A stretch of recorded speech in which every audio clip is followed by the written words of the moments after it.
la Facultad de Ciencias Jurídicas y Sociales de la Universidad Nacional de La Plata, y el Centro de Estudios de Géneros y Relaciones Internacionales, CEGRI, de la Universidad Nacional de La Plata.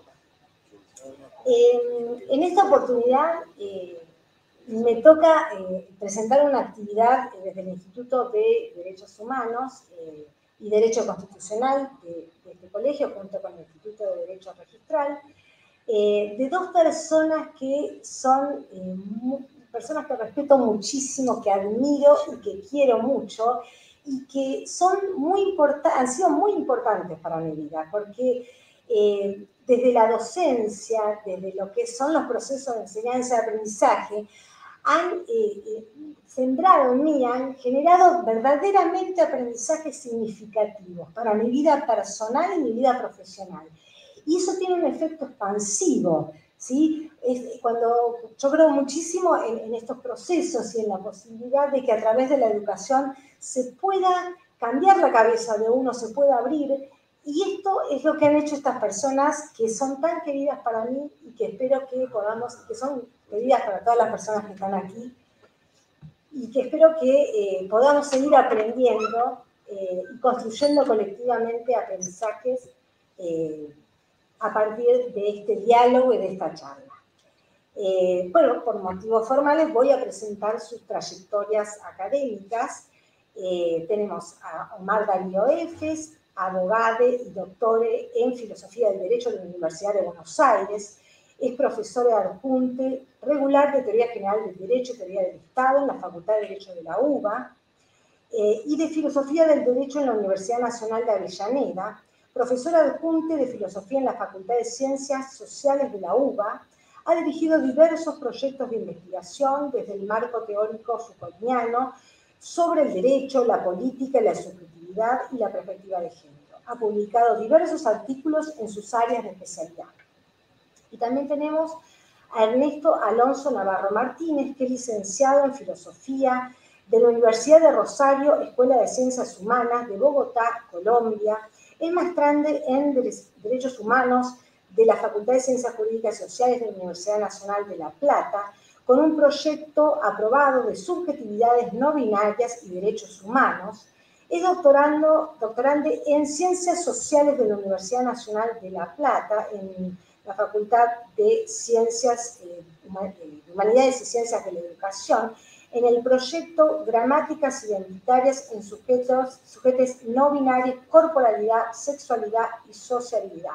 Y es secretaria académica de la Federación Argentina LGBT. Bueno, pasamos entonces a disfrutar y aprender. La idea es presentar el diálogo y luego lo abriremos a preguntas. Bueno, las dejo.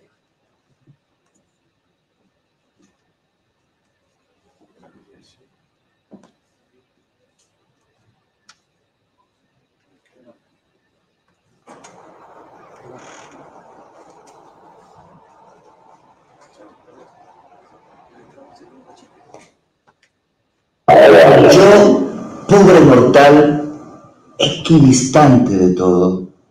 Yo, DNI 20.598.061.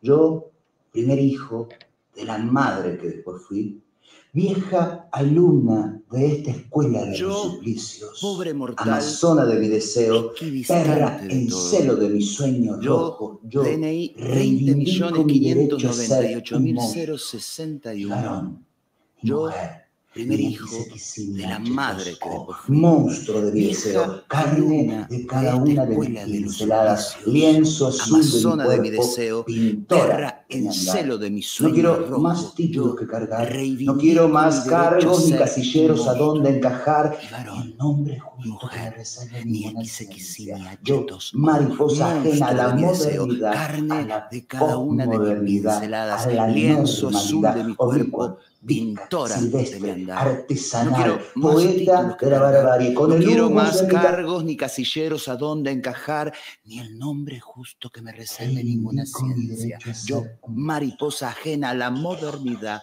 a sea la lo normal. posmodernidad, El a la Vaticano normalidad, normal, el credo en oblicua, Dios y la vispa, Virgísima silvestre, normal, los artesanal, pastores y los poeta de la rebaños de lo barbarie, con normal, el humus el de mi honorable cantar, con el congreso de la arco iris de gente mi normal. cantar y con mi Y aleteo. ahora la luz de lo Reivindico mi normal. derecho a ser Yo un solo llevo las prendas de mis cerillas, el rostro de mi Sean lo mirar, normal. el El tacto del Vaticano escuchado normal. y el gesto El credo en avispa Dios y de la besar. Y Virgísima tendré normal. una Los teta pastores obscena de la y los luna más perra rebaños en mi de lo normal. cintura y el El pene honorable erecto de las congreso de la guarritas gente alondras y normal. 7 lunares, Llevo 77 la luz lunares que de digo, lo normal. 777 Yo solo llevo las prendas de mis lunares en mi cerillas, el enviarlada rostro de señal mi de mirar, crear el mi tacto bella de lo escuchado monstruosidad, y el mi gesto ejercicio avispa de de besar. inventora, Y de tendré una ramera teta de las obscena de la luna casas. más perra en mi Y cintura ser y el yo, pene erecto de las entre tanto guarritas parecido, alondras y 7 entre lunares, tanto domesticado, 77 lunares que entre digo, tanto me tiro de los pelos en algo, otro 777 nuevo título lunares que de cargar, mi baño endiablada de señal de damas o crear caballeros, mi bella nuevos monstruosidad, rincones mi para inventar. ejercicio de Yo, inventora, de transpirada, ramera mojada, de las nauseabunda, carcasas, germen de la aurora y ser encantada, la que yo, no pide más entre tanto permiso y parecido, está entre radiosa tanto de luz. domesticado, entre tanto metido de los pelos en algo, otro nuevo título que cargar, baño de damas o caballeros, nuevos rincones para inventar. Yo, transpirada, mojada, nauseabunda, germen de la aurora encantada, la que no pide más permiso y está radiosa de luces mayas, épicas, parias menstruales, marlenes, dianas sacayanas, sin Biblia, sin tablas, sin geografía, sin nada, solo mi derecho vital a ser un monstruo o como me llame, como me salga, como me pueda el deseo y las fucking ganas, mi derecho a explorarme, a reinventarme, a hacer de mí mutar mi noble ejercicio, veranearme, otoñarme, invernarme, las hormonas, las ideas, las cachas, toda el alma. Amén. Reclamado de Susi, en parte porque, bueno, muchas veces el arte es mucho más elocuente y más conciso a la hora de exponer como ciertos conceptos. Y hay una parte del poema en la que hay mucha mención a la normalidad, no a lo normal, a reivindicar esta monstruosidad y dejarle a los lo normal. Y se menciona como parte de lo normal, bueno, el Vaticano, el credo, el diccionario, el Congreso. Y bueno, un poco lo que venimos acá es a explicar un poco ciertas generalidades de la teoría queer, pensar sus desarrollos en el sur y bueno, pensar cómo esto tiene que ver un poco con el derecho, con el ejercicio de la ley. Nada, ese fragmento nos viene muy bien porque justamente la teoría queer de lo que se va a encargar es de desarrollar a fondo cuestiones en torno a la normalidad y a la atención, ¿no? A esto que podemos entender como monstruosidad. Bueno, para empezar, por ahí es importante, sobre todo para quienes no conozcan, hacer un poco de historia, ¿no? De dónde viene el término. Queer es una palabra que viene del inglés, significa, a grandes modos, significa peculiar, rarito, curioso. Históricamente, más o menos desde el siglo XIX, era una forma en los países angloparlantes de referirse en general a las identidades sexuales, ¿no? Como todos estos sujetos que nos parecen extraños, que no entendemos muy bien cómo de qué van, bueno, son queer. Y desde la década de los 90, 1990 en realidad, apareció un grupo de activismo en Estados Unidos que se llama Queer Nation, que bueno, va a ser el primer uso político de este término, ¿no? Que bueno, Queer Nation se caracteriza por tener, digamos, tácticas muy confrontacionales, mucho interés, digamos, como en romper un poco como estructuras y paradigmas, como con acciones muy directas. Y bueno, lo que hace es justamente reapropiarse de la injuria, ¿no? Esto que, digamos, se usó en un momento para nombrar como algo que estaba mal o que es raro, que no se puede terminar de comprender, bueno, ahora vamos a tomarlo y vamos a hacerlo carne y vamos a decir, sí, soy todo esto, soy todo lo que crees que está mal y no me importa, digamos. Justamente porque el movimiento queer también lo que hace es una crítica a lo que en su momento eran las políticas más de asimilación del movimiento gay y lesbiano en los 80, ¿no? Como toda esta idea de, bueno, mientras me pueda casar, mientras pueda tener mi familia, mi casa con cerca blanca y mi perrito, como que está todo bien, digamos. Y lo queer va a empezar a cuestionar un poco eso y a reclamar, digamos, por una construcción precisamente fuera de esa normal que hemos sido expulsados. Aparte también tiene mucho que ver justamente con un post-explosión del SIDA, digamos, entonces también una reformulación. Parece una señora así con el shawl. Hay una reformulación también de los movimientos gays, LGBT en general, digamos, que implica también una ruptura respecto a lo que venía pasando. Digo. Algo cambió. El SIDA fue recontradisciplinador de nuestras particularidades o de nuestras disidencias, y es en ese disciplinamiento justamente aparece también esta respuesta. Sí, tal cual. De hecho, es claro, es un poco una movida que empieza en este sentido justamente, ¿no? Como que en principio pareciera que se estaba aceptando más la cuestión gay o lésbica, si queremos, digo, más allá de eso no iba a ser tampoco. Pero bueno, justamente aparece toda la desidia estatal frente al VIH y a todo lo que implicó y todas las muertes que hubieron. Y también aparece un recrudecimiento de la violencia, justamente. Conforme más visible, bueno, más violencia había en las grandes urbes, más intentos de disciplinamiento. Bien, igual también entonces vamos a hablar un poco, conversar un poco también de los antecedentes teóricos de este movimiento, porque, digamos, este movimiento no sale de la nada, sino que tiene que ver justamente con todo un desarrollo anterior, digamos. Es decir, no fue espontáneo, sino que tiene que ver con todo el desarrollo feminista, el feminismo radical, por ejemplo, con todo el desarrollo particular de Michel Foucault, respecto de su teoría del poder, y de ese poder como positivo, como creador, pero que en líneas generales, digo, para hablar un poco también, digo, hay que pensar en ese feminismo radical que había roto en general con la naturaleza, con la idea de naturalidad de la mujer, una idea que quizás venía también en los feminismos liberales, o cierto feminismo liberal del siglo XIX, parte del siglo XX. El feminismo radical rompe con esa estructura y dice que la mujer es una construcción social que tiene que ver con la particularidad específica de ser esas personas que tienen vulva o vagina o aparato reproductor femenino. Pero digamos, ahí hay una distinción específica entre sexo y género. El sexo como esa cuestión biológica y el género como esa construcción social, cultural, que hace posible determinar quién es tal cosa, quién es tal otra, quién tiene que cumplir con las tareas del hogar, quién tiene que cumplir con las tareas en la esfera pública o en la esfera negocial, etc. Y entonces, en ese punto, ¿hablamos primero de Wittig, luego de Foucault, o primero de Foucault y luego de Wittig? Y empecemos con... Y yo diría que Foucault y lo mejor para el final, ¿no? Por ahí. Ok, ¿conocen todas y todos o todos a Foucault? Bueno, Foucault es como, bueno, casi como parte del sentido común de nuestras ciencias o de nuestros conocimientos o de nuestras vidas académicas. Digamos, no creo que nadie no haya escuchado aquí hablar de Foucault verdaderamente, o en la facultad se ha escuchado alguna vez hablar de Foucault, o sea, en cualquier facultad. Foucault tiene una teoría del poder que trata de salir del espacio de construcción del marxismo tradicional, y en esa salida del espacio de construcción del marxismo tradicional respecto al poder, lo que hace es descentraliza el poder y dice el poder claramente, como obvia razón, como lógicamente no tiene ningún centro, sino que se va ejerciendo y va construyendo cuerpos, y por ende, como va construyendo cuerpos, va construyendo positivamente esos cuerpos. Entonces, por ejemplo, en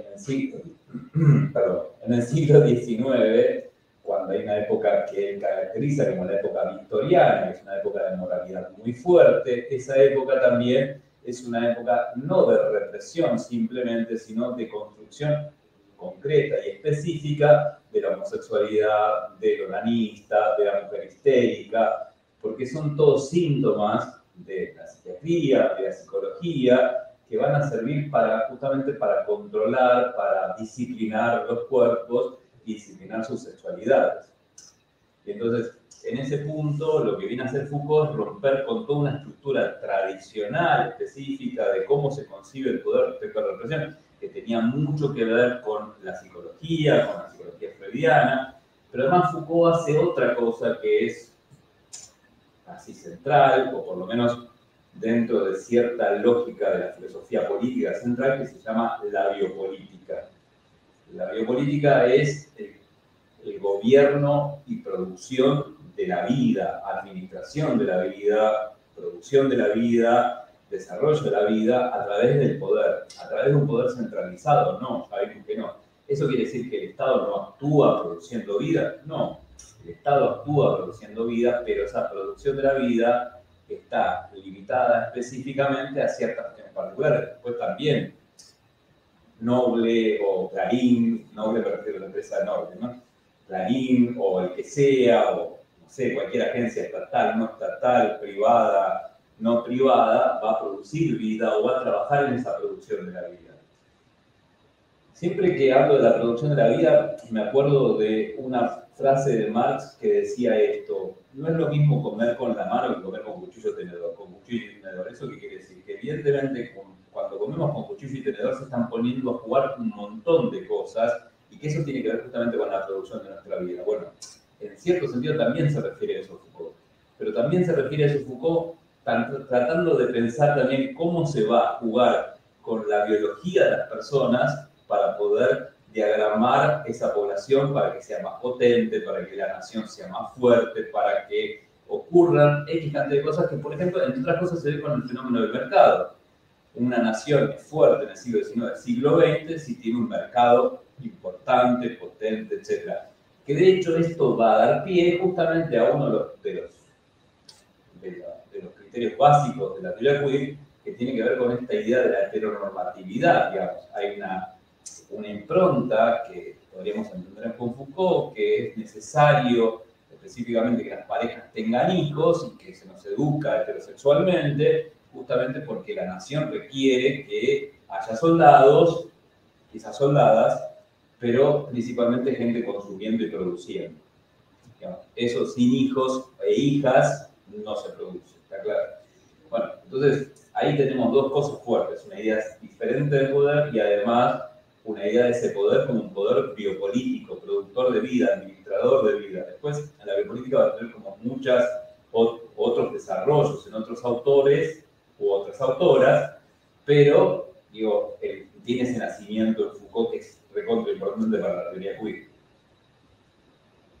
Sí, bueno, además de esta cuestión de Foucault, es como hay otra cosa que está pasando en el clima de discusión, digamos, político y académico para los momentos en los que surge la teoría queer, que tiene que ver con la irrupción de la diferencia en el debate feminista, ¿no?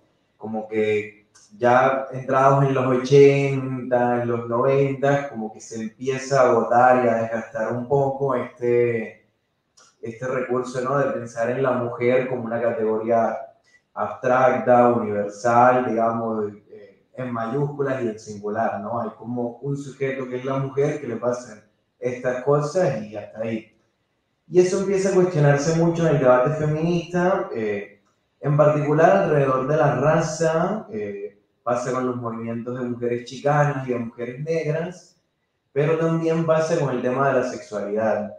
Y ahí es donde aparece Monique Wittig, que bueno, es una feminista radical francesa, pero es una de las, no creo que le gustaría que le dijéramos madre, pero bueno, una de las madres del concepto de heterosexualidad obligatoria, que va a ser crucial, digamos, para pensar en los desarrollos de la teoría queer.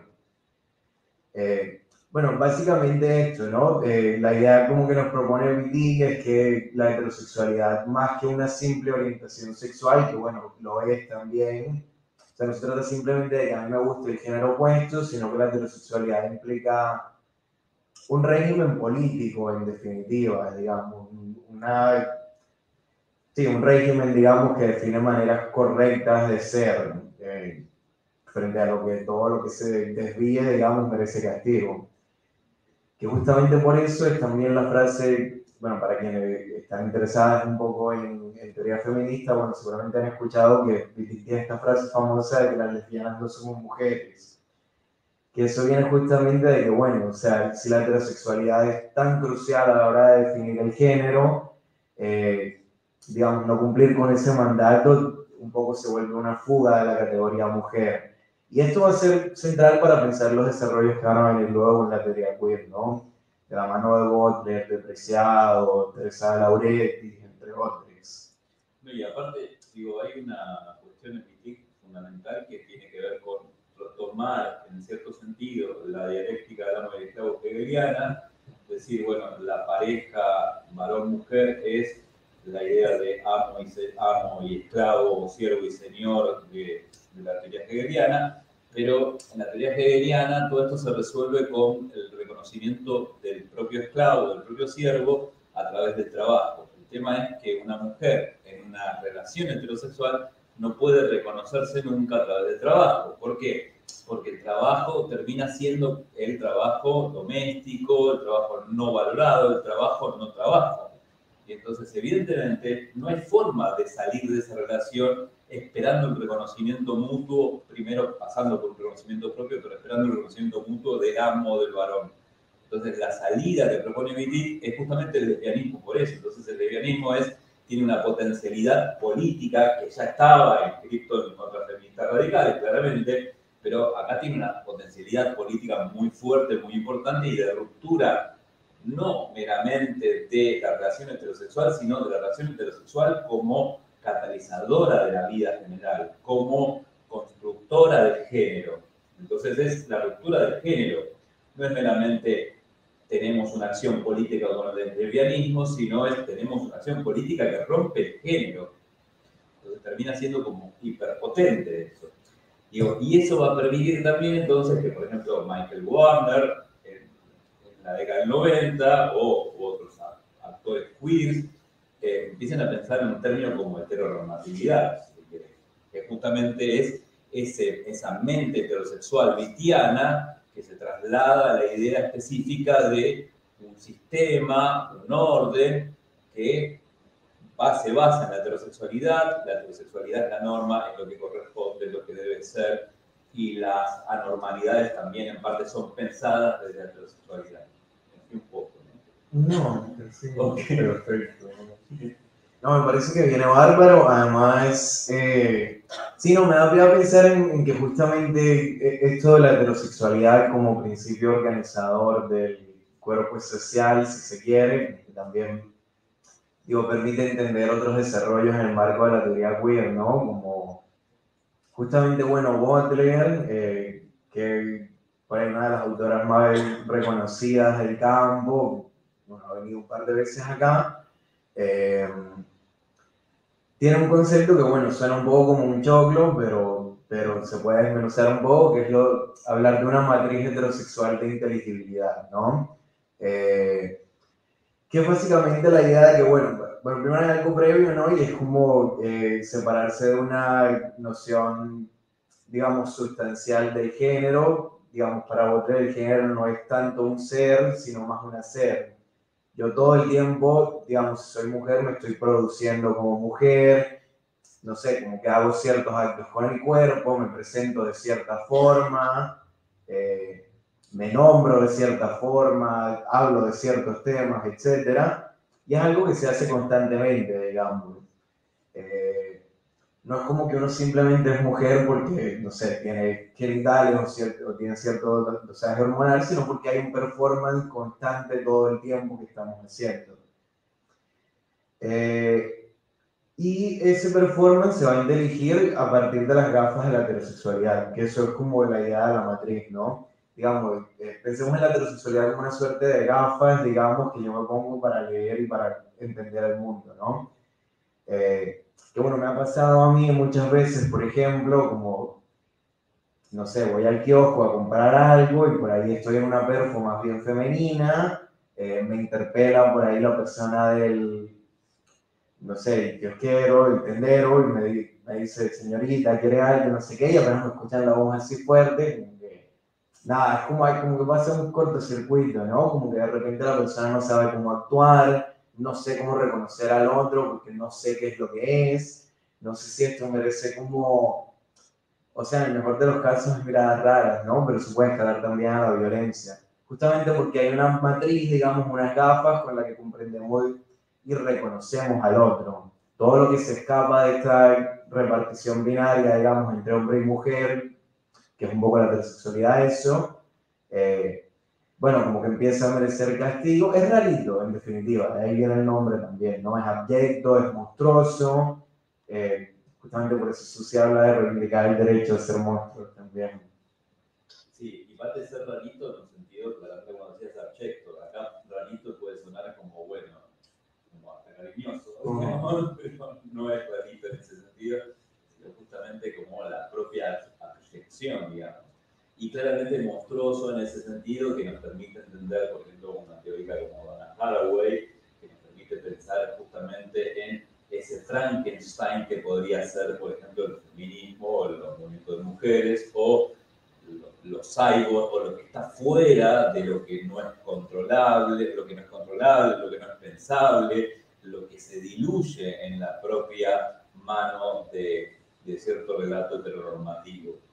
De todas maneras, esto siempre hay que saber que es un fluir, ¿no? Es una dimensión del fluir y del devenir, porque si se institucionaliza, en realidad termina siendo asimilado, digamos, como lo es todo, digamos, como ocurre todo el tiempo con la homosexualidad, con el lesbianismo, con el gay, etc.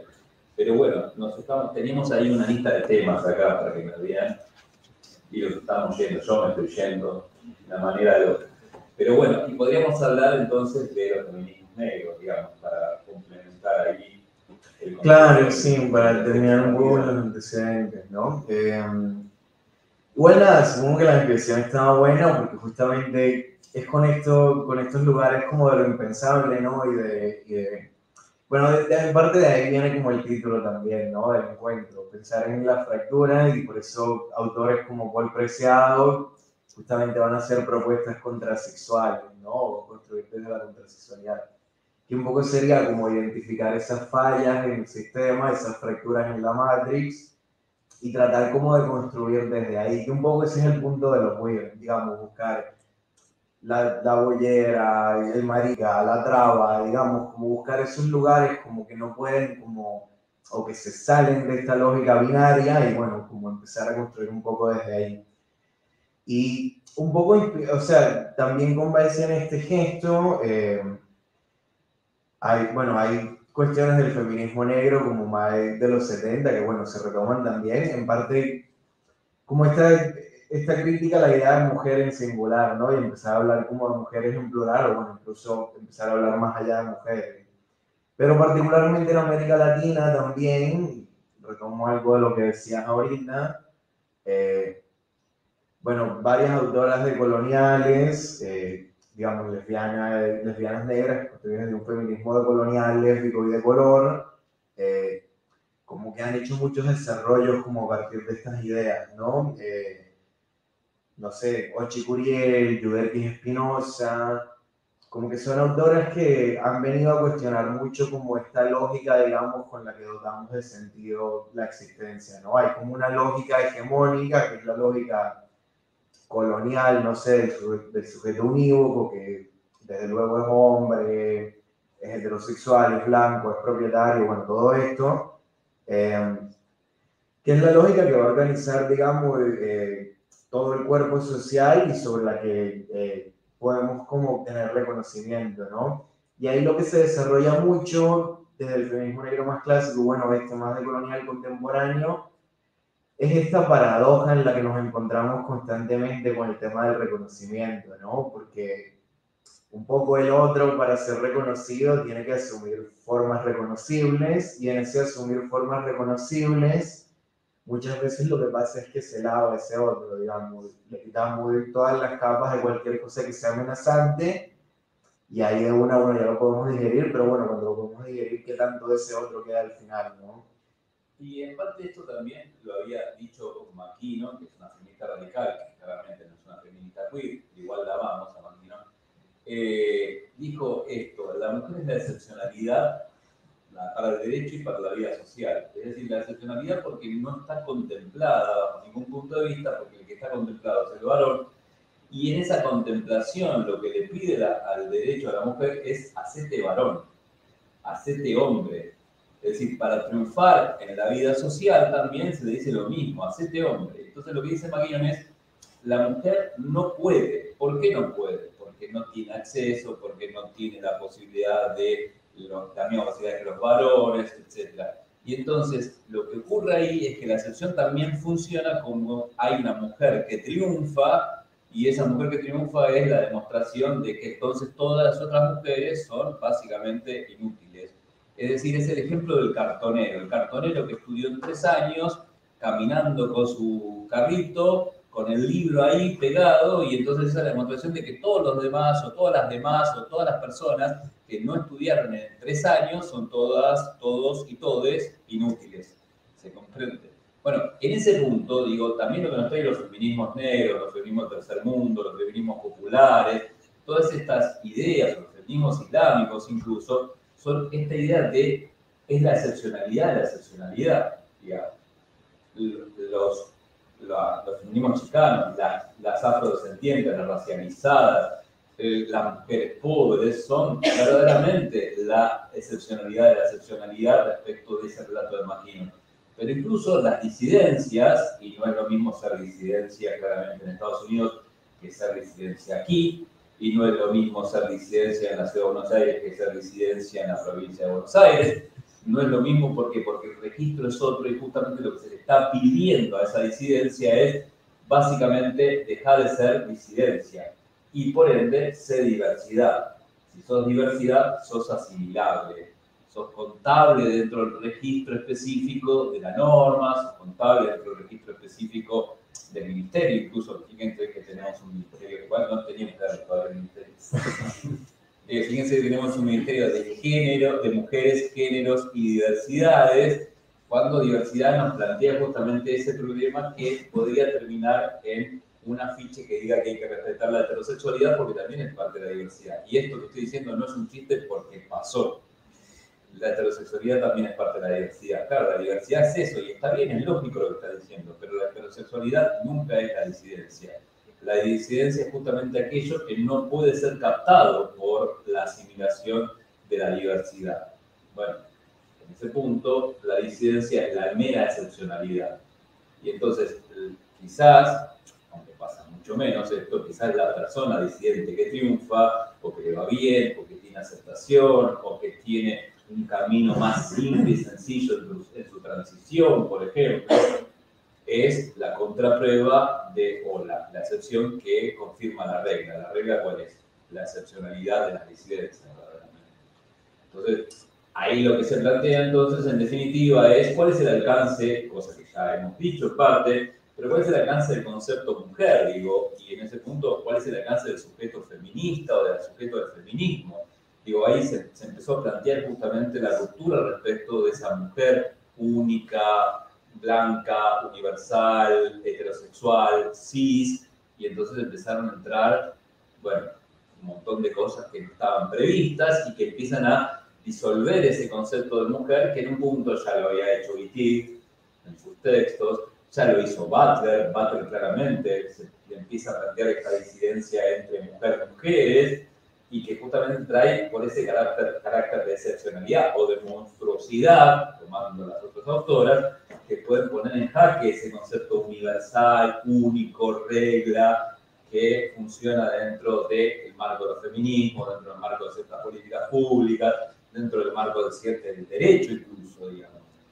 Entonces, ahora sí, no, me parece que además está perfecto, porque creo que justamente como que da pie bueno, qué sentido tiene que estemos charlando de esto en el colegio de abogados, ¿no? Y creo que justamente retomar estas cuestiones de la excepcionalidad y de bueno, cómo el aparato jurídico, la ley o el Estado, digamos, al menos el Estado liberal y multicultural en el que estamos, puede efectivamente tratar de recoger nuestras demandas, ¿no? Y ahí es crucial, digamos, esta distinción entre diversidad y disidencia, ¿no? La diversidad sería un poco la versión lavada, como que no va a romper tanto el texto colonial o constitucional. Biologicista también, porque también es ese relato ecológico de la biodiversidad, ese traslado. Claro, sí, obvio, más bueno. Una especie más de pájaro, claro, directamente. Y justamente, bueno, trae, o sea, la cuestión de hacer un poco esto es también, bueno, como que se abran un poco esas preguntas y pensar, digamos, cómo se puede trabajar desde el campo jurídico un poco para que no se quede exclusivamente en la asimilación esto, ¿no? Que bueno, es difícil, o sea, respuestas no tendría tampoco. Pero bueno, justamente es como lo que pasa, ¿no? Hemos tenido un par de conquistas en lo legal, ni hablar, digamos, está la ley de matrimonio igualitario, la ley de identidad de género, pero bueno, la pregunta que queda ahí también es hasta qué punto esas leyes no son también domesticación de esta pulsión disidente también, ¿no? Bueno, hasta qué punto también, si nos vamos más lejos, hasta qué punto es una cuestión que se queda más en un estadio de reconocimiento y no termina afectando tanto distribuciones más sensibles como la económica, por ejemplo. Bueno, la ley de identidad de género un poco lo hace, ¿no? Obligando a que el Estado provea los servicios de adecuación genérica. Pero la ley de matrimonio igualitario, por ejemplo, si bien es una gran conquista, que en el terreno de lo simbólico implica un montón de cosas, y digo, no niego que cambie vidas tampoco, pero bueno, en algún punto es lo que se nos está permitiendo es como formar parte del relato de la familia, ¿no? Como si tienen derecho también a ser familia, y les reconozcan, a tener hijos, a lo que sea, y bueno, ¿dónde quedan las vidas que por ahí no, justamente no tienen el interés, digamos, de acoplarse a ese relato de familia?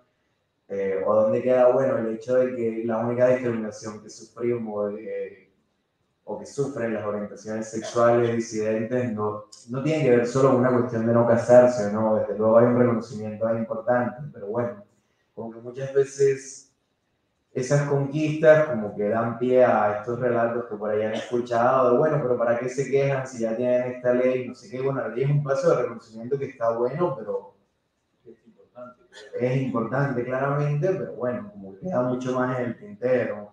Digo, que me pueda casar no arregla que, no sé, por ahí no me van a poder contratar en la mitad de los trabajos posibles por cómo me veo, o porque no sé, no soy profesional. Digo, hay otro montón de cosas que juegan también en el terreno de lo económico, de un reconocimiento más en sentido amplio, que digo, los instrumentos legales del multiculturalismo como que no logran terminar de solucionar también. Bueno, mucho de eso se transa también en la calle y se pelea de otra forma, pero bueno.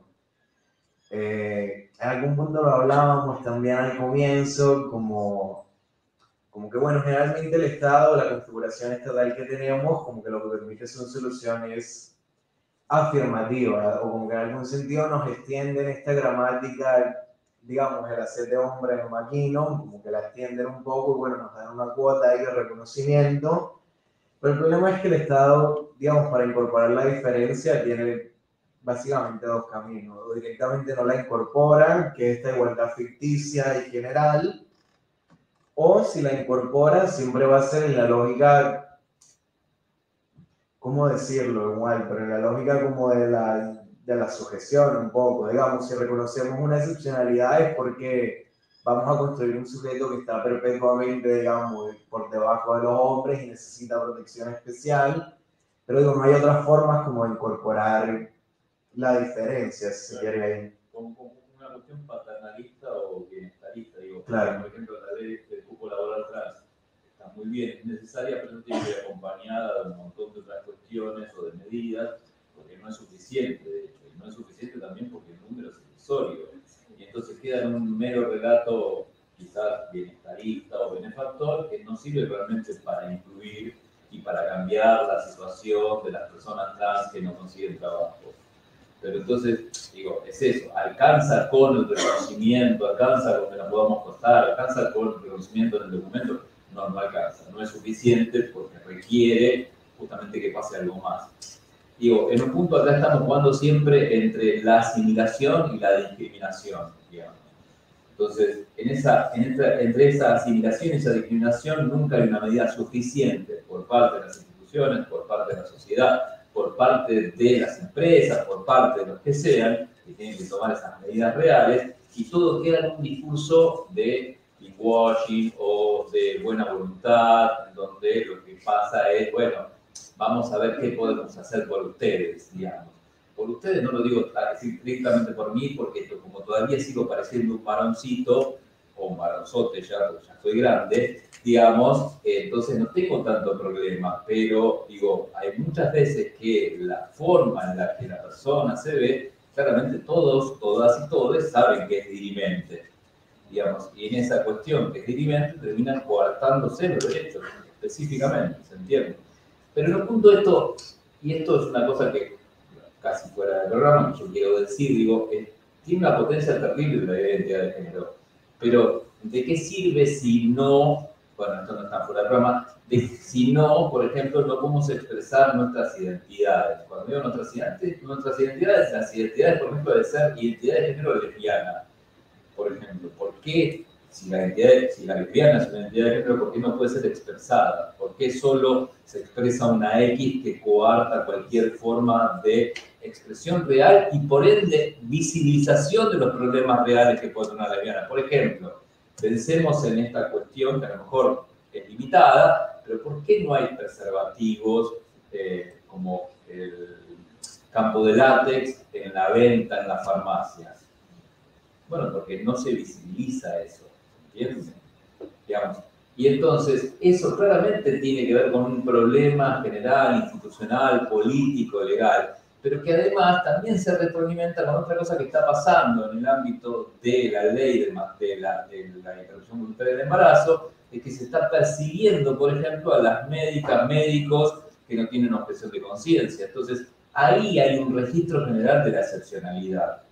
¿Cuál es el registro de la excepcionalidad? Bueno, básicamente estas personas que no pueden expresarse, que no pueden seguir, por ejemplo, cosas, o que si, por ejemplo, le dan el día por la menstruación dolorosa, se arma todo un bardo, las discusiones y todas esas cuestiones, o porque si hay que pagar más por los elementos de limpieza femenina, o el desodorante y esto, y todo. Entonces, si no habría que pagarlo más, también se arma un quilombo, bueno, tengo que decirlo, un bardo, discusiones terribles. Bueno, pero también lo que pasa es, bueno, no puedo expresarme, no puedo visibilizarse mis problemas, pero además también hay persecución concreta y específica en algo que aparentemente estamos todas y todos de acuerdo, o una gran mayoría, el aborto. Y sin embargo, el registro de la excepcionalidad permite justamente que puedan ser perseguidas, perseguidos, perseguides, médicos, médicas y médiques que puedan hacer el aborto. Entonces, esto no hay que apartarlo de lo que está pasando probablemente, o lo que pasa en Estados Unidos. Está relacionado también. Que se va a caer el fallo Roe v. Wade que establecía el aborto, digamos. Entonces está relacionado porque el mundo está girando hacia un lugar donde los que están hoy callados, porque nuestra presencia es demasiado fuerte, a lo mejor puede generar un resentimiento bastante terrible, como decías vos antes, un resentimiento bastante terrible que nos va a llevar a una opción política bastante horrible. Sí, yo creo que es clave como pensar eso y tiene que ver también con estos términos o esta distinción entre afirmación y transformación, ¿no? Que bueno, justamente lo que no está pasando, que bueno, hay que ver cómo se logra, es bueno, justamente lo que se hace desde el derecho y todo esto que es más afirmativo, ¿no? Bueno, hacemos una ley contingente para, bueno, dar el derecho al aborto o para que uno pueda, digamos, escoger el marcador de sexo, género que está en el DNI. Pero bueno, como esto no va acompañado de cambios profundos y digamos que de verdad trastoquen las estructuras como en las que valoramos y entendemos el mundo, lo que tiende a pasar muchas veces es justamente esto, como que quienes, digamos, encarnamos esa lucha, lo celebramos desde luego porque nos facilita un poco la vida, pero bueno, como no hay cambios profundos, el resto de la banda no entiende qué está pasando, como que se genera cierto resentimiento porque, ¿cómo así que hay una ley especial para esta gente? ¿Eso qué tiene que ver si todos somos iguales? Y bueno, como que al no... Claro, sí, digamos, no sé, pensemos en el recrudecimiento en general de las violencias, ¿no? Que creo que es justamente lo que pasa como con las soluciones afirmativas. Al no ir acompañadas de un cambio como más amplio, general, en la forma en la que valoramos y comprendemos el mundo, digo, hay gente que está desposeída por otras razones también, bien sea por clase o por lo que sea, que bueno, no sé, no está particularmente interpelada por la cuestión de género, y lo que va a entender es bueno esto, pero ¿cómo así? ¿Por qué tienen privilegios? Yo también la estoy pasando mal, porque digo, en definitiva la estamos pasando mal todos en este contexto, ¿no? Y al no estar acompañada de un cambio más grande, lo que se tiende a pensar es que, bueno, hay como privilegios especiales, se genera el recrudecimiento de la violencia, porque, bueno, en realidad la violencia como que simplemente se va a reterritorializar y va a aparecer desde otro lado. No estamos como atacándola directamente. Y yo ahí pensaría, digamos, o sea, basta con, no sé, conectarse a ver un programa de Viviana Canosa, digamos, que ya tiene carne de cañón al colectivo trans, no sé, todos los días, cada decía, pero estos privilegios, que no sé qué, que sé cuándo, digo, como que esos discursos empiezan a crecer en la arena pública, de repente tienes, no sé, 20% en cada para Milei, y digo, empiezan a aparecer estas cosas un poco. Y yo ahí pensaría también, para conectarlo un poco al derecho, en cómo justamente, digamos, se ha empezado a criminalizar la abjección como por otras vías distintas a las tradicionales. Digamos, entiendo que desde los 90 más o menos dejó de ser contravención, digamos, travestirse en la vía pública, ¿no? Pero justamente hay un par de estudios que muestran cómo en respuesta al hecho de que ya la policía no te puede parar por una contravención, digamos, amparándose en el hecho de la dureza de las leyes antiestupefacientes de los 90, como que la criminalización toma un vuelco y bueno, ya no te vamos a criminalizar por estar travestida porque no nos dejan, pero te vamos a perseguir a full con la ley de microtráfico, o sea, con delitos de microtráfico, ¿no? Que justamente, o sea, si van a Plaza Mateo, acá en 1.66, lo que pasa todo el tiempo, digamos. La policía no deja de estar encima de las compañeras, porque igual lo que se busca es que al final son eslabones mínimos de la cadena de consumo, ¿no? Pero bueno. Y termina siendo peor al final porque, bueno, no te están criminalizando directamente por tu identidad, pero bueno, ahora no te estás enfrentando a una contravención, sino a una condena penal. Entonces, bueno, es lo que termina pasando un poco como con esto. Y también pasa con trabajadores sexuales o prostitutas, no quiero entrar en ese debate, pero pasa claro. con esta gente también, digo, también se la persigue de la misma manera. Tal cual. Digo, bueno, en ese punto, digo, la ley de identidad de género, volviendo a la ley de identidad de género, es muy potente en un punto, es tan buena, ha permitido repensar un punto de la cuestión del género, dividir la cuestión del sexo y género en la ley específicamente y repensar otras posibilidades, pero no es suficiente, digo, no es suficiente como no es suficiente los cursos de la ley Micaela, por ejemplo, no son suficientes. ¿Por qué no son suficientes? Porque termina siendo una cuestión de opción de buena voluntad. Entonces, las buenas voluntades no cambian la estructuralidad del patriarcado, de la heteronormatividad, de la interseccionalidad. No cambian todo eso. Lo único que lo cambian son medidas estructurales, digamos. Y entonces, está muy bien la ley, pero no es suficiente. Sino un poco lo que queríamos era, bueno, esto, poner un par de puntas, contarles un poco de toda esta movida de la teoría queer y de todos los desafíos que justamente esta idea de cuestionar la normalidad, que bueno, viene de Norma, que justamente con lo que trabaja el derecho, bueno, acercar un poco estos cuestionamientos, como que nos ayuden por ahí a repensar sus prácticas también, o cosas con las que se encuentran en el cotidiano, ¿no? Y en definitiva, para cerrar un poco con lo que abrimos, que fue Susi, digamos, reivindicar la monstruosidad es eso, o sea, reivindicar el derecho a a poder construirnos libremente, digamos, a no estar encorsetadas como por títulos o etiquetas y bueno, dejar correr el mutar propio libremente también. Sí, lo fluir es el devenir, digamos, es el devenir de nuestros cuerpos, porque no sabemos lo que un cuerpo puede, diría Spinoza. Bueno, no quería quedar una última palabra. No, igual es como... Bueno, eso creo que es todo. Teníamos que hacer una seña. Si quieren. Termino. Sí, tenemos como... Si quieren hacer alguna pregunta. Igual estamos en confianza, chicos. O sea, no se Claro. Puede estarse más adelante. Claro, sí, Pues sí. venía a escupirnos, no. Te paso una pregunta yo. Sí. En realidad me quedo con la duda de cómo se siente la apertura de uno mismo, en realidad, en sí mismo, porque, bueno, vos eres binario, ¿no? Sí. ¿Cómo llegás a sentir esa apertura en vos mismo? Y son muchas preguntas, digamos, un poco la investigación doctoral, o sea, también. No, pero digo, se siente muy...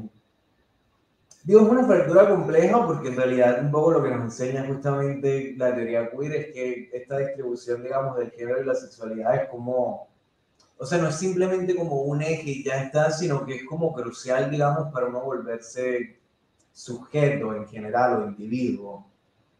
O sea, es tan crucial que, bueno, no sé, seguimos teniéndolo como categoría en el DNI más allá de que mucho no aporta, digamos.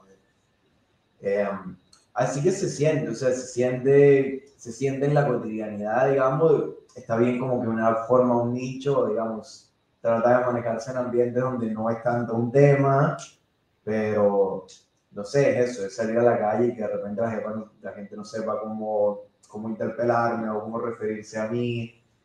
Pasa también en términos como más íntimos, si se quiere, también, o sea, digo, el deseo está atravesado por eso, ¿no? Como que el deseo genera un cuerpo que no, como que está fuera de los cánones, o sea, como que no es ni hembra ni macho. Digo, ¿quién desea eso? ¿Cómo desea eso? Casi siempre por lo oculto. Digo, en definitiva para mí es algo que atraviesa la vida cotidiana. Tampoco creo que sea, no, o sea, es grave, claramente. Es duro, pero bueno, se puede, chicas, háganlo, está bueno. Yo puedo contestar también, porque yo también soy no binario, pero a mí, digo, a ver, puedo contestar y ahora no sé qué decir. Es raro, es rarísimo, porque es como todo lo que pensabas dejó de ser algo y empezó a ser básicamente todos los días o todas las semanas o todos los meses algo nuevo. Y empezó a pasar algo nuevo. Y empieza a pasar algo nuevo que tiene que ver con qué hábito tenés, o qué ropa usás, o qué querés, o digo, bueno, las uñas, o el maquillaje, o esto, o lo otro, que es realmente superficial, ponele, pero que en realidad está significando una necesidad de expresar justamente esa ruptura respecto de lo que sos vos, porque en realidad es un diálogo específico con vos misma o vos mismo. Digo, por ahí pasa más que nada, no pasa, o creo yo, a mí me pasa por ahí, no sé.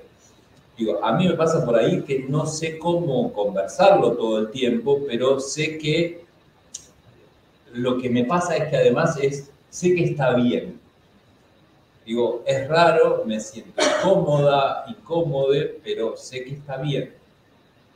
O sea, pero sí es desconstituyente todo el tiempo. Y sí, es habitarse en un lugar justamente, que digo, es complejo porque justamente lo que hay que hacer es siempre habitar un lugar y afirmar una identidad, digamos, o sea, dinos qué eres para poderte codificarte, para poder hablar. Sí, para mí pasa eso, o sea, es una incomodidad, pero en definitiva es una incomodidad a la que no podría renunciar, al menos. O sea, lo prefiero 1000 veces a la comodidad ficticia anterior en la que estaba, no sé.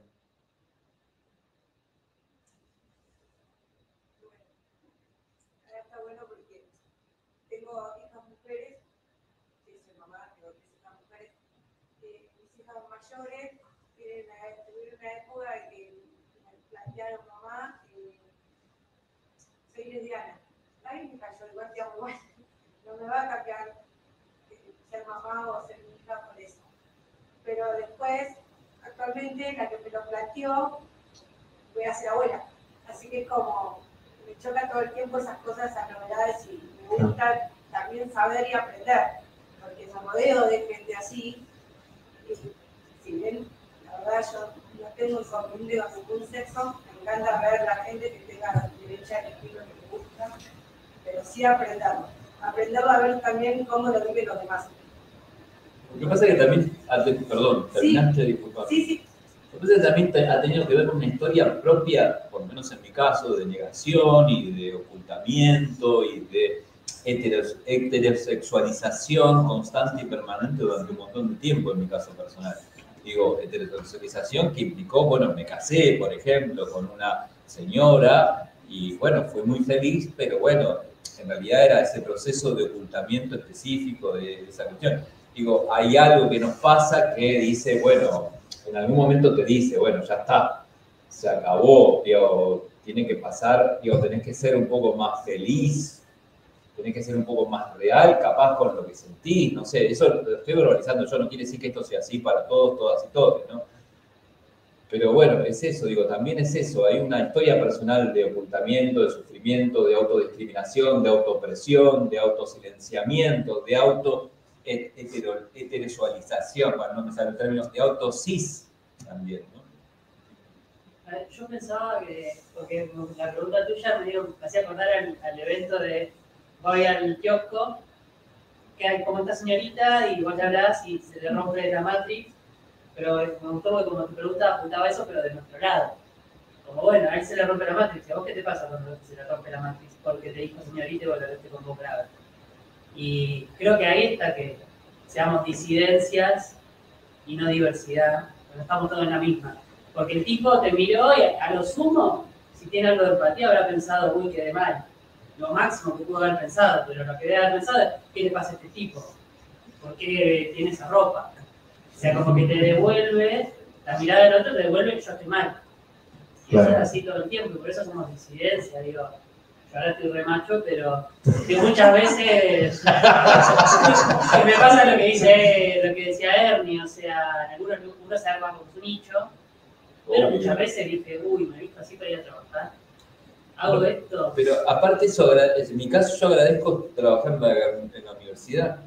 Trabajar en la universidad es el lugar donde digo, bueno, yo, digamos, o sea, puedo hacer gestualidades, puedo pintarme las uñas, puedo ir maquillada, puedo decir, hablar de mí en femenino, por ejemplo, y nadie me va a decir nada. O si me decís algo, ¿sabés qué hago? Te denuncio. ¿Estás abogado? Sí, soy abogado. No, pero bueno, pero igual también, o sea, qué sé yo, yo también estoy en la FAC, porque es un ambiente reabierto, yo en psicología. Poner que es abierto, pero sí, no es económica. Sí, igual abierto, digo. Claro, por eso tampoco fue. Yo tardé un par de años en pintarme las uñas para ir a la clase y cuando fui no era un día, no es que no me di cuenta.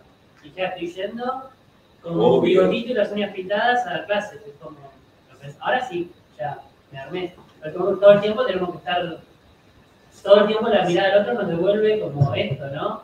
Una mirada que nos juzga porque estuviese mal. Por ahí no todos, por ahí no las nuevas generaciones. También es nuestra propia mirada, que también se construyó en esos años de heterosexualización o de cis, o de lo que sea, obligatorio, o de, no sé, mi madre preguntándome ¿cuándo vas a tener un hijo? ¿Cuándo vas a tener una hija? ¿Cuándo voy a ser abuela? Eso me pasó durante 40 años. Entonces, pero ¿cuándo? Bueno, por suerte ya desistió, que de vez en cuando me lo recuerda. Pero digamos, es eso, digo, también esa nuestra mirada que nos dice, nos castiga y nos dice qué mal lo que estás haciendo, cómo vas a ir vestida así, cómo vas a hacer esto a esta altura de la soirée, o sea, dale, dejate de joder, hermano, no, es eso, digo, también es eso, es la mirada ajena y la mirada propia que claramente tiene que ver con esa matriz específica de la heterosexualidad, digamos. Claro. A mí me surgieron varias reflexiones, voy a tratar de ser sintético, pero pregunto, en verdad, ¿cuáles son esas condiciones de posibilidad para mantener el magma insurgente en nuestras consignas? Es decir, la irreverencia de nuestras consignas en un tipo de estructuración estatal que, si escuchamos a Cristina, lo que decía es el resultado de la institucionalización de las instituciones, que es resultado de procesos históricos que son añejos. Entonces, aclarando eso, digo, ¿cómo podemos mantener nuestra insurgencia en las consignas cuando la parafernalia que las administra es vetusta? Entonces, digo, porque o si es la administración la que pide la categorización de ciertas prácticas, la nomenclatura de sentires, la reificación de procesos identitarios, por ejemplo, no sé, todo el año pasado tuve una necesidad de maquillarme todos los días, hoy y este año no tengo ganas, por ejemplo, pero es una cuestión de deseo, y ese simple hecho hace que sobrevenga el velo del exterminio, porque en realidad eso es lo que se pone a jugar allí. Porque también es, tu vida no es tu vida o tu forma de expresión de la vida, el hecho de estar acá, es una vida que nadie eligió vivir. Yo no recuerdo cuándo llené el formulario para decirle a mi vieja o a mi viejo quiero nacer, porque seguramente no lo hubiese hecho. La verdad es esa, si me das a elegir hoy, no lo hubiese hecho menos en América Latina. Lo que quiero decir, bueno, siendo honesto, digo, ¿no? Pero ya que estamos a tanga quitada, lo que quiero decir es, en esos marcos le pedimos a unas instituciones vetustas que por lo menos que no nos maten. Ahora, después es cómo quiero vivir, que creo que esa es la otra torsión.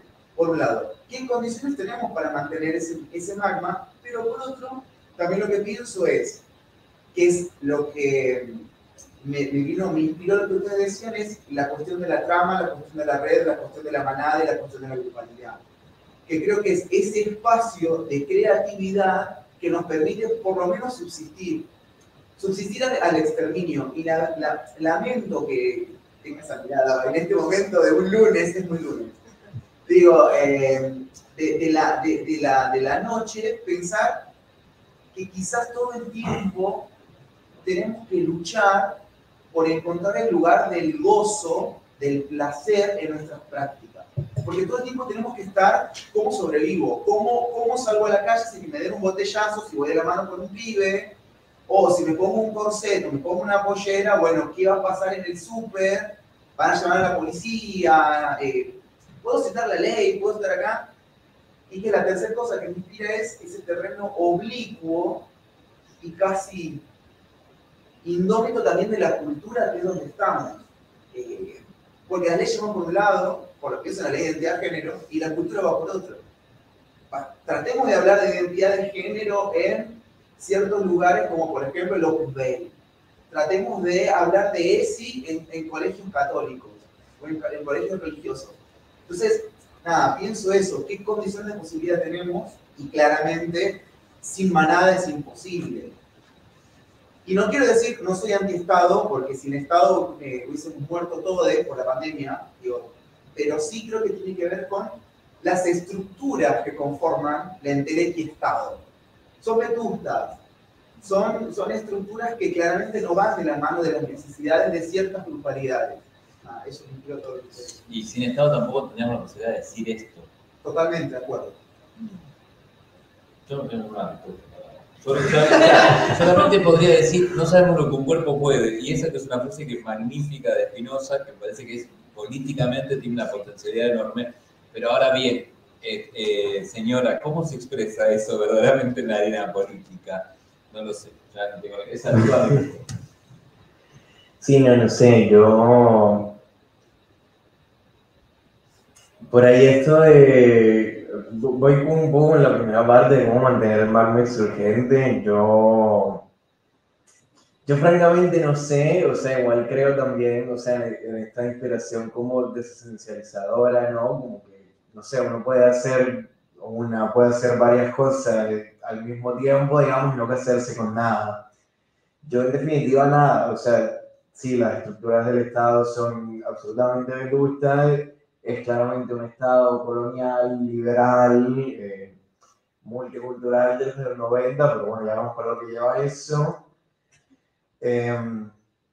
Y qué sé yo, o sea, creo que en definitiva, más allá de que nunca van a ser las herramientas completas, como que algo hacen, digamos. Incluso si no hacen tanto, pensaría igual en el poder simbólico que tiene la ley, esto que habla Bourdieu, ¿no? Como, bueno, que en algún momento lo charlamos, ¿no? Porque uno fue algo pero bueno, como es distinto, no sé, encarar a tu vieja, digamos, pre y post ley de matrimonio igualitario, ¿no? Hay algo que tiene la ley, digamos, su efecto como simbólico, digamos, y performativo, que bueno, hace algo, entonces bueno, va por ello, vamos por eso. Creo que lo crucial, digamos, para mantener el marco insurgente en todo caso es como ser muy conscientes de que ni en pedo como que con eso alcanza, ¿no? Como que creo que es el peligro que muchas veces se corre, sobre todo desde cierto activismo un poco más blanqueado, liberal, o específicamente centrado, digamos, o como que piensa que, digamos, todo pasa por lo jurídico y ya está, ¿no? Hay como una conciencia fuerte de que, bueno, como que para mí hay que tener una conciencia fuerte de que si bien lo jurídico es un campo central a disputar, como que no es lo único que hace a lo político ni a la política, ¿no? Como que pasa por otros lados. Y lo conecto con la idea de que, bueno, justamente la manada, digamos, la congregación, el tomarse la calle, el arte que se hace o no se hace, como que creo que son formas como de mantener esa insurgencia viva. A mí me parece, que el Estado tiene un rol fundamental en todas las cuestiones de género y todas las políticas públicas. O sea que si hoy nos asombramos de lo que puede llegar a pasar en 2 años, también somos responsables todos como sociedad.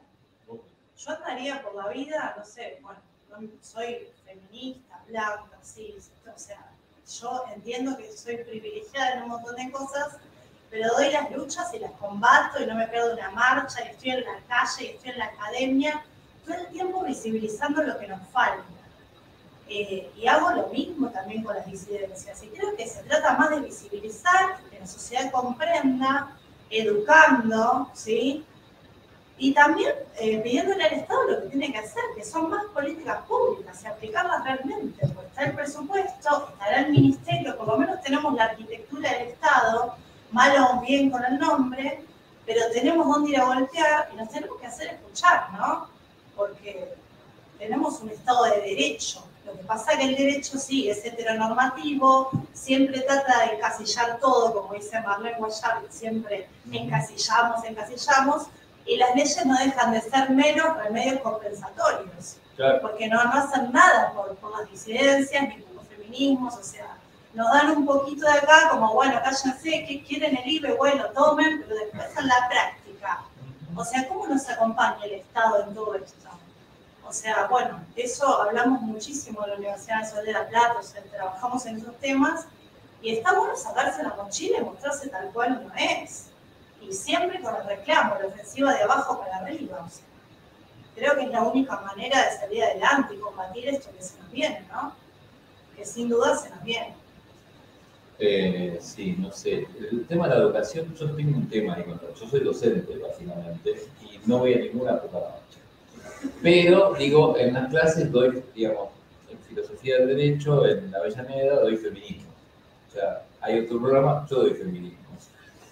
En la Facultad de Derecho de la UBA doy feminismos. O sea, qué sé yo, digo, ¿eso sirve para algo? No tengo la más mínima idea. Creo que hay que darlo. ¿Por qué? Porque no se da en general. Muchas veces no se da, o sea, no, ya, verdaderamente no se da, no es lo que se habla, no se habla de teoría de perspectiva de género, no se habla. Lo principal es que no pasa, es que se piensa todo esto como una teoría, se piensa simplemente como opiniones de personas, iba a decir una asquerosidad, pero de personas como, bueno, que se quejan, digamos, básicamente.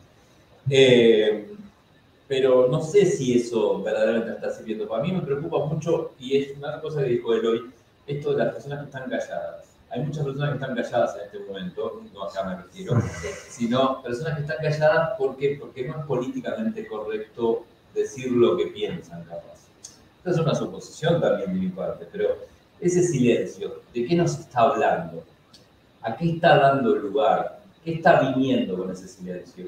Realmente basta que yo, estos temas, suponiendo en mi pseudoactivismo en la facultad, no sé, La verdad que no sé, no lo creo que no, creo que falta algo más. ¿Qué es eso más? Bueno, me parece que el Estado, al reclamo al Estado me parece que es fundamental. Y el Estado tiene que tomar postura, tiene que tomar partido, tiene que hacer las cosas. No puede hacer una ley de IBE y no garantizarla verdaderamente. No puede hacer eso. Eso no puede hacer. Digo, y es la misma discusión que tenía McKinnon en los 80 o en los 90 respecto del aborto, si era gratuito o no. Digo, es la misma. Bueno, no con el tema de la gratuidad, pero es el mismo porque no es efectivo el derecho, digo. Entonces, digo, en ese punto, a ver, aparentemente no ha cambiado tanto, entonces sigue siendo el mismo problema. ¿Y qué pasa? ¿Y cómo es que es posible que se efectivice? Bueno, hay que reclamarse al Estado, eso está clarísimo.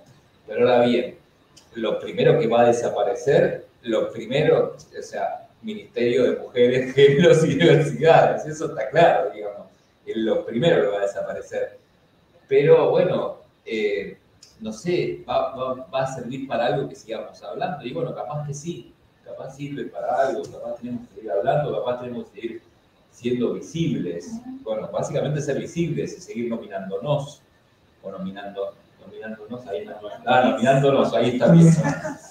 Ya no sé dónde sale el inclusivo. Bueno, eso me parece que es quizás central, quizás es la tarea, pero digo, repito, no sabemos lo que un cuerpo puede, eso quiere decir que no sabemos lo que el cuerpo social tampoco puede.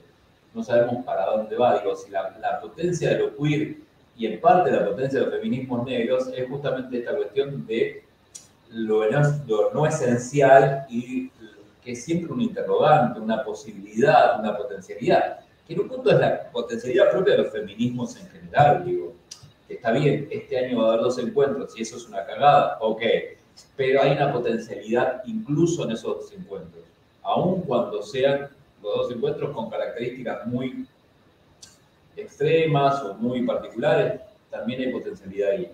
Hay potencialidad en todas nuestras manifestaciones, sean las cuales sean en el arte, sean en las clases, sean en las manifestaciones, en las marchas, hay potencialidad. Sí.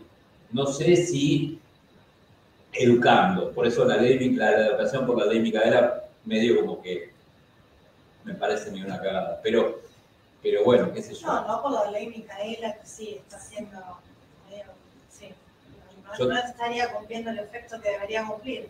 Pero si en la universidad replantearnos, incomodar, ¿no? Desde nuestros lugares de docentas, está bueno dar la discusión, porque falta educación en género. O sea, yo creo que la sociedad no entiende y por eso surge la discriminación. ¿Entendés? Como que, o esa, bueno, lo que hablaban de, o sea, como que no logran entender, entonces en la falta de razón, de que no logran entender, surge la discriminación, surgen estos discursos de algunos, obvio, los medios de comunicación son claros, quién los paga, quién los monta, pero otra parte de la sociedad no entiende, y realmente tiene preguntas y cuestiones.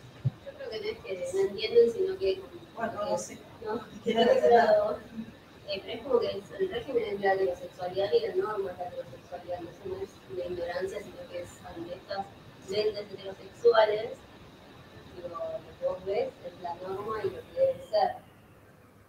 Por eso no es entender. Sí, a veces se tapa con que, bueno, no entiendo y por eso el maltrato, la discriminación, pero me parece que es esto. No lo había escuchado nunca, lentes heterosexuales, sino no sé, lentes travesti, he escuchado, lentes violeta, pero hay lentes heterosexuales. Tal cual.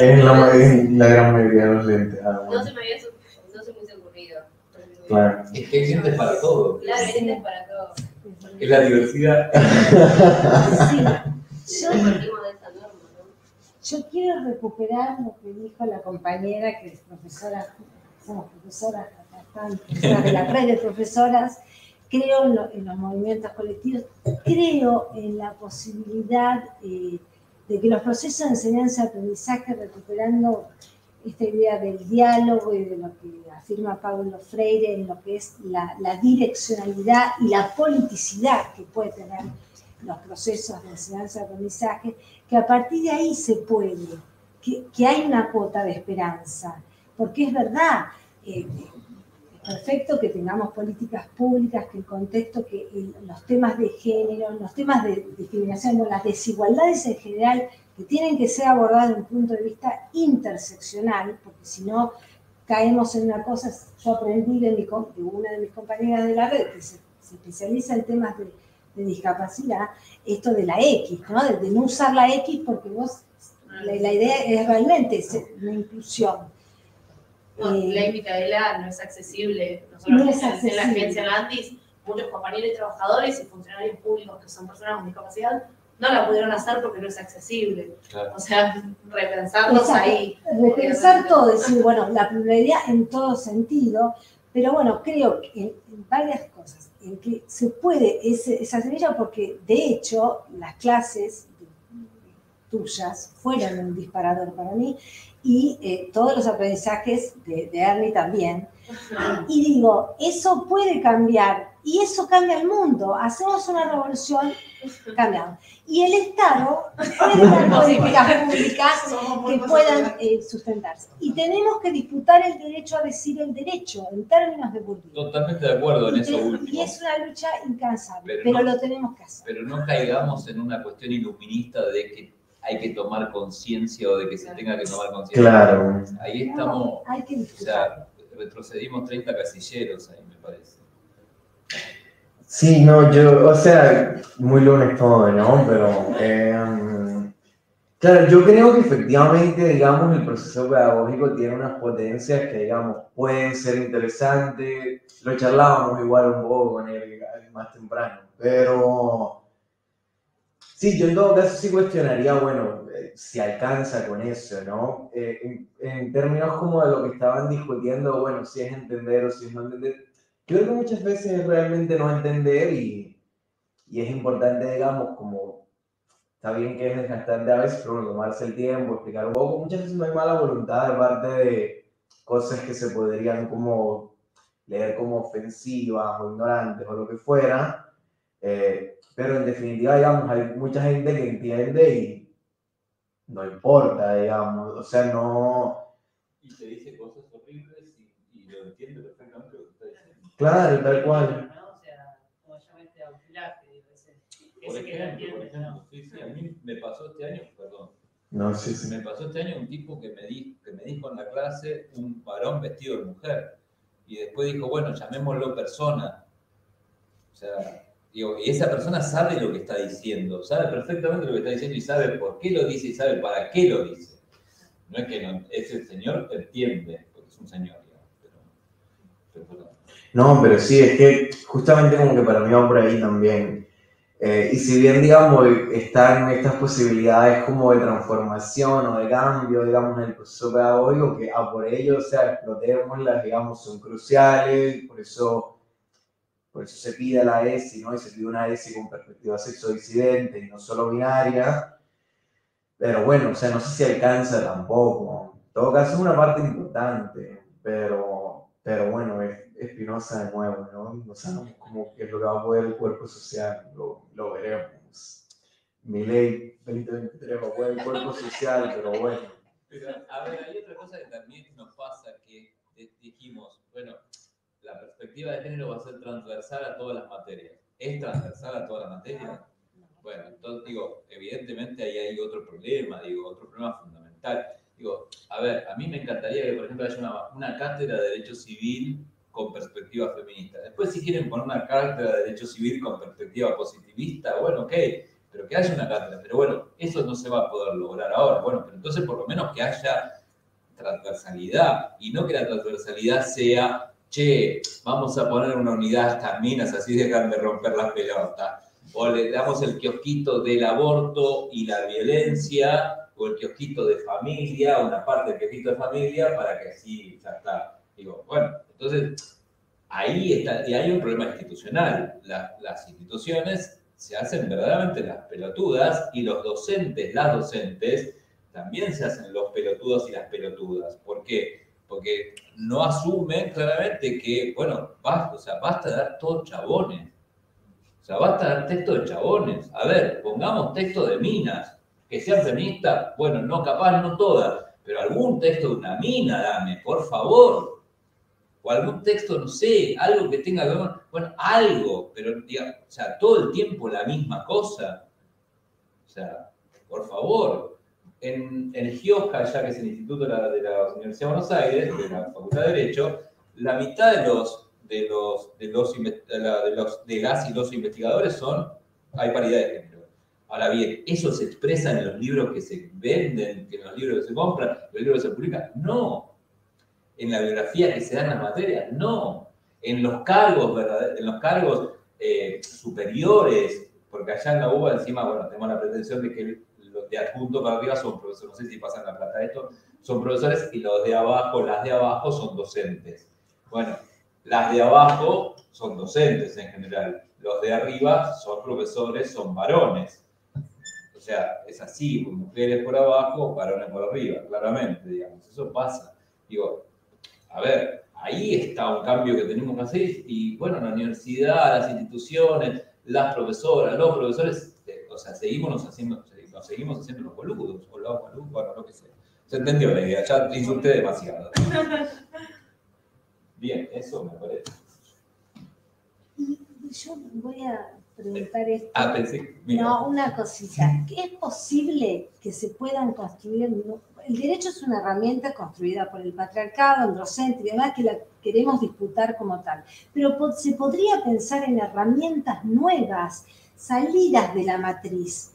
Herramientas, hablar con un lenguaje distinto, saliéndose, no hacer lo otro. ¿Eso se puede construir?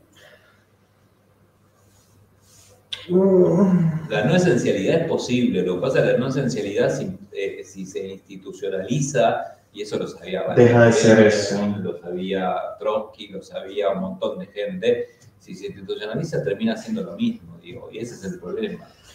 Y eso es como para conectar un poco con la discusión que veníamos teniendo, o sea, en ese sentido no solo basta con una educación, sino también con una pulsión reflexiva constante, digamos, porque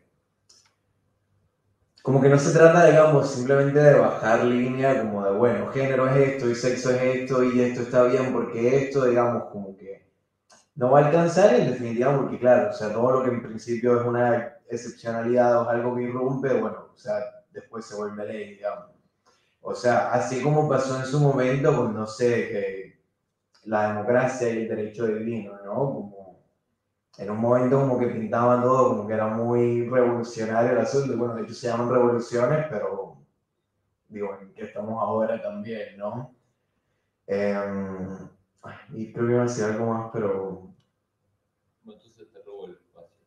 Digamos, hay una cosa que dice Joan Scott, que es una historiadora del problema de género, que dice: el feminismo, y podemos pensarlo para todas las perspectivas de género, para todas las disidencias de género, solo tiene paradojas para ofrecer. Bueno, este es el problema, porque claro, la institucionalización es una mierda, pero necesitamos la institucionalización sí o sí. Claro. Entonces estamos en una especie de limbo paradojal que no tienen un punto de solución, es una tensión constante y permanente, una de las tantas tensiones que tienen nuestros movimientos, digamos, y que es inevitable en un punto. Y es inevitable porque, bueno, sí, necesitamos institucionalización, necesitamos que alguien baje línea y diga, a ver, vamos, hagamos el programa como corresponde. No que sea una unidad al final para que capaz no la damos y capaz no la tomamos. No, que no sea así, por favor. Bueno, pero también eso, la erupción de lo no institucional, la erupción de lo revolucionario, también es lo potencial. Pero el tema es que eso es... bueno, en un momento, pero después si ese momento no se mantiene, no hay forma de sostenerlo. Claro, y justamente si está tan fuera de lo institucional es como, pues un poco como lo que dice Spivak también, o sea, directamente no se puede oír, es ruido, digamos, no se entiende. Que bueno, el ruido igual está bueno. Yo igual le apuesto como a hacerlo todo, digamos. De repente la doble jornada otra vez. Pero bueno, o sea, creo que en definitiva hay que discutir como las instancias institucionales, hay algo que hacer ahí, está bueno, qué sé yo, o sea, algo se logra con eso. Y bueno, seguir esto, entender que no es todo, digamos, y que hay otros caminos por ahí más libres o que permiten esa pulsión como más orgánica, revolucionaria, no sé, como que también hay que bancar y apoyar, digamos. Creo que el arte hace eso un montón. Creo que la congregación de cuerpos en la calle lo rehace también. Nada, digamos. La utilidad también. Claro. Porque creo que no sé, alguien podría pensar cuando tuvo mayoría parlamentaria, otra bomba tiraba, ¿por qué Cristina no quiso promover el aborto en su momento cuando tenía todos los poderes para hacerlo? Sin embargo, después, un par de años después, sí lo pudo hacer.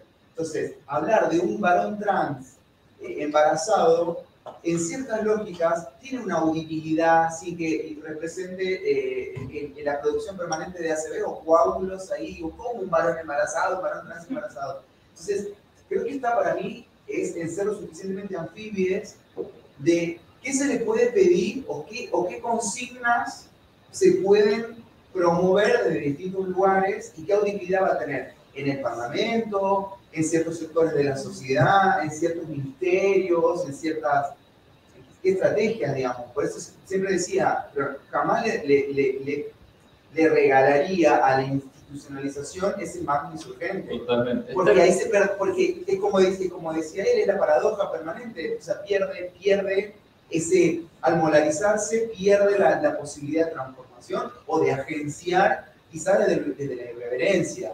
Pero creo que, como decía Ernie, el arte es una posibilidad. ¿Cuántas veces el arte puso en perfo un montón de cuestiones que desde la palabra no lo podíamos hacer? Las estrategias en el aula también son una posibilidad. No quiere decir, no quiero caer con la idea de darse cuenta ni la conciencia, pero esas estrategias también tienen que ver con cuerpos que se mueven, con cuerpos que dicen, con cuerpos que hacen también. Eso también, también en la calle, obviamente, y toda esta cuestión, pero eso me parece que puede ser potente. No por la conciencia, reitero, sino por el evento, por el acontecimiento. El acontecimiento es muy potente, y eso hay que trabajarlo, Pero sí, es una cuestión todo el tiempo de táctica y estrategia. Hay que ver dónde estamos parados y ver qué necesitamos y cómo lo podemos lograr a través de las instituciones o fuera de las instituciones. Todo el tiempo tenemos que estar pensando en eso. Básicamente es eso. Y el terreno de los afectos. O sea, creo que poder pensar ahora en el amor, cómo queremos los vínculos, cómo queremos que nos quieran, es un terreno muy insurgente.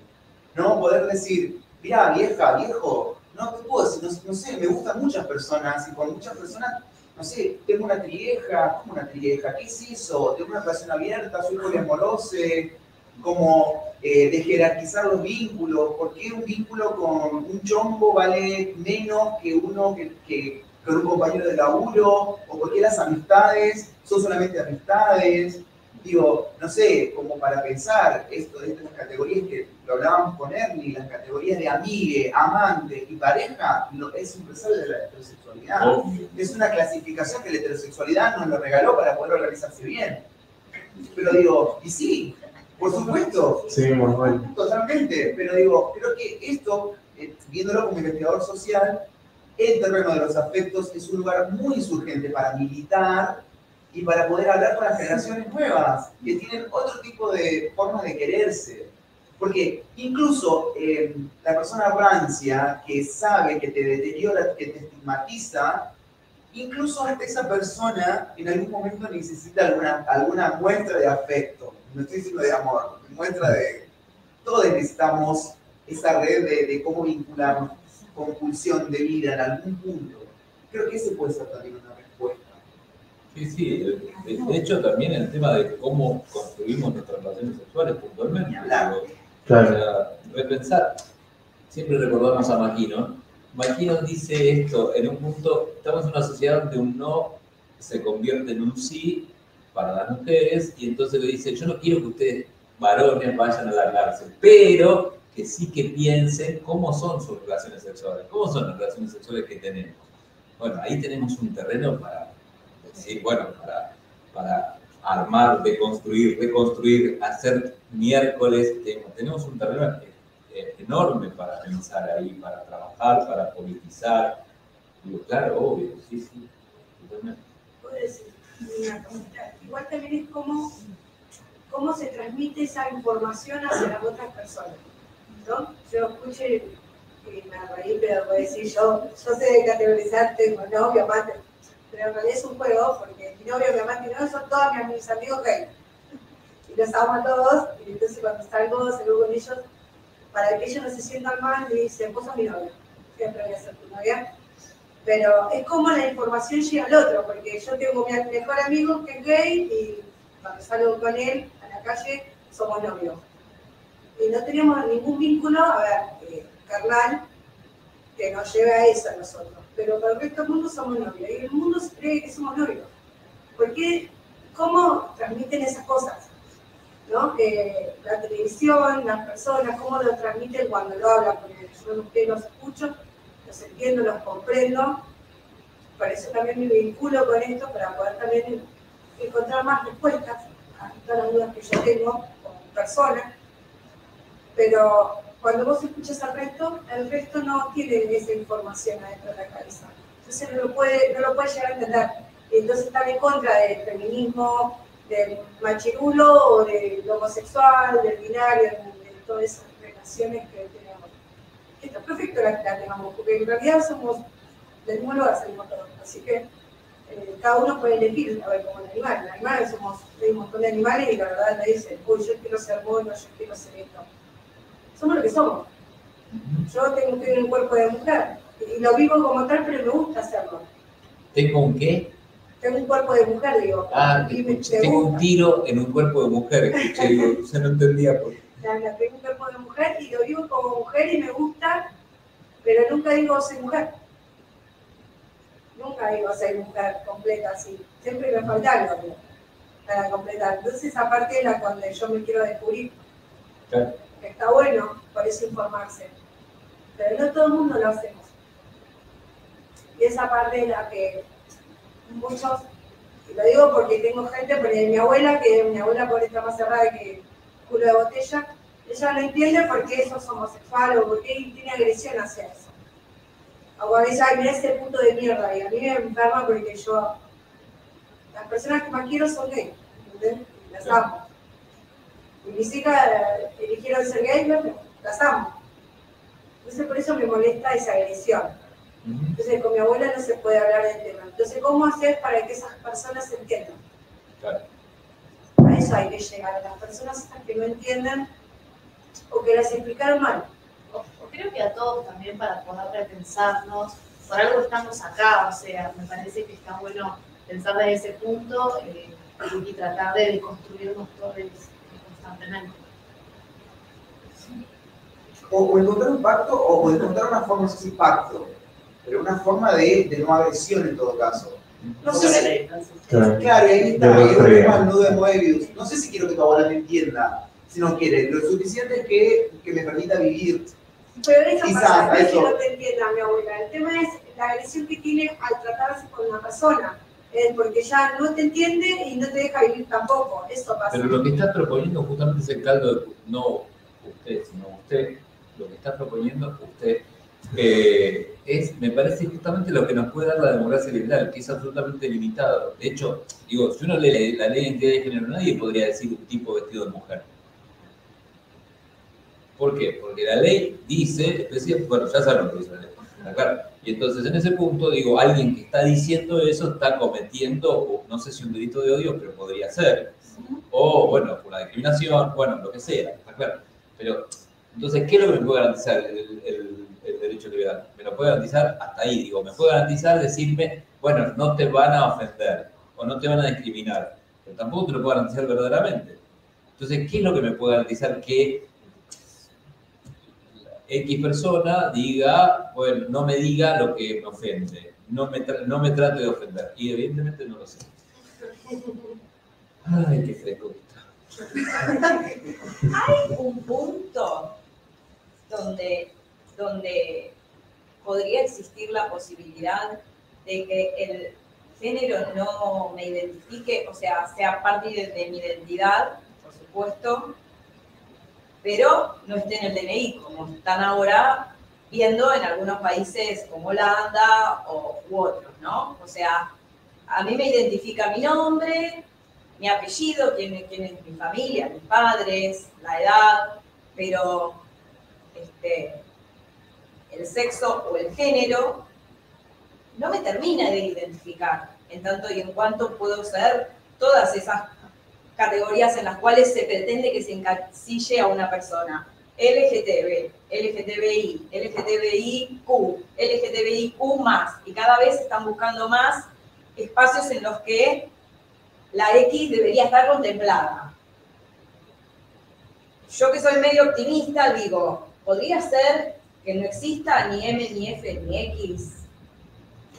Y, o sea, para mí como solución jurídica, digamos, el marco de este Estado sería lo ideal igual, porque en definitiva no, digo, corríjame, igual que soy como abogada, pero en definitiva no es algo que añada, digamos, sustancialmente a la tarea de identificación. De hecho, o sea, con el DNI basta porque es un solo número, o sea, DNI huella, listo, ya está, digamos. Todo lo que ponemos ahí adicionalmente, bueno, o sea, hay razones por las que queremos que esté visible, ¿no? Y son razones como que trascienden lo que está escrito en los papeles. Queremos, digamos, seguir. Entonces pensemos que en su momento, no sé si eso era así acá, pero digamos, la primera cédula que sacó mi madre en Colombia tenía el color de piel en el documento. En un momento hubo otro tipo de descripciones como religión también. Y bueno, todo eso se fue sacando del documento porque ni al caso, pero bueno, o sea, el género, sexo no me lo toquen, por favor. Y es como, bueno, ¿qué le suma eso en definitiva? No sé. Yo de hecho preferiría como incluso sacar la categoría de plano a simplemente poner, no sé, como 20 siglas distintas en cada una, porque es un poco capturar el magma insurgente de nuevo y ponerle ahí un rótulo estatal. Para mí directamente no es algo que sume, o sea, eso no quiere decir que el dato no esté, ¿no? O sea, igual los censos se hacen, es importante tener discriminada esa información y que el Estado cuente con una, no sé, batería de información al respecto. Pero al menos en el DNI es absolutamente innecesario y es un caldo de cultivo gigante para crímenes de odio, al menos momentos rechotos. Yo diría esto breve, digo, sí, siempre y cuando se garanticen políticas activas de género que reconozcan las singularidades de ciertos géneros que realmente no tienen la posibilidad de acceder a ciertos derechos específicos. Digo, está bien, saquemos lo que quieran, pero no lo saquemos lo que quieran para poder asimilarnos, sino saquemos lo que... O sea, borremos todo, pero borremos todo teniendo en cuenta las particularidades de una persona trans que no consigue trabajo, que no puede ir a estudiar, o que no aparece como de vuelta. ¿No? Recordemos eso, ¿no? Porque seguimos acá, todas sentadas acá, y te vuelvo aparecido. No sé si todas, perdón. Todas y todos y todos. Eso. Si pasa eso, por mí está bien. Y creo que ya no tenemos que ir. Porque son las 8:05. Eso. Gracias. Gracias.